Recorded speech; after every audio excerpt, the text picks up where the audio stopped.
গোকুলনগরের মুসলিমপাড়া এলাকায় সরকারি খাস জমি অবৈধভাবে বিক্রির অভিযোগকে কেন্দ্র করে আচমকা অভিযান চালায় মহকুমা প্রশাসন। প্রশাসনের এই অভিযানে এলাকা জুড়ে চাঞ্চল্যের সৃষ্টি হয়।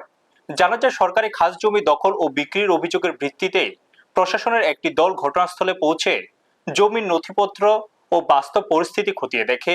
অভিযানের সময় উপস্থিত ছিলেন সংশ্লিষ্ট প্রশাসনিক আধিকারিকরাও। এই বিষয়ে মহকুমা প্রশাসনের পক্ষ থেকে ডিসিএম প্রসেনজিৎ দাস জানান, সরকারি খাস জমির বিক্রির অভিযোগ পাওয়ার পরই ঘটনাটি গুরুত্বের সঙ্গে বিবেচনা করা হয়েছে। অভিযোগের সত্যতা যাচাই করতে প্রশাসন তদন্ত শুরু করেছে।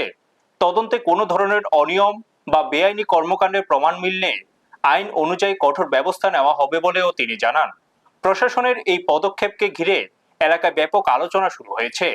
তদন্ত শেষ হওয়ার পরই প্রকৃত ঘটনা স্পষ্ট হবে বলে প্রশাসনের পক্ষ থেকে জানানো হয়েছে। ব্যুরো রিপোর্ট, নিউজ তৎকাল 24।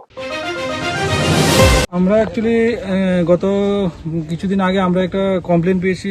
ডিএমএন কালেক্টর আমাদের এসডিএমকে দিয়েছিল, এসডিএম ম্যাডামকে। তো অ্যাকর্ডিংলি এটা আমাকে অ্যান্ড্রোজ করা হয় উইথ ওসি বিশালগড়।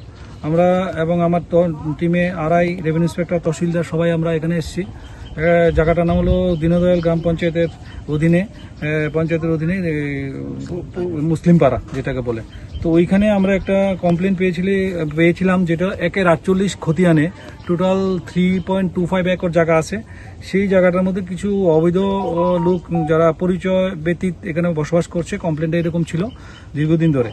তো সেই নিরিখে আমরা কমপ্লেনটা পেয়ে আমরা যখন এই জায়গাতে আসি, তখন তাদের যেই জায়গাটার মধ্যে বাড়িঘর করে আছে, আমরা টোটাল 12 জনকে পেয়েছি।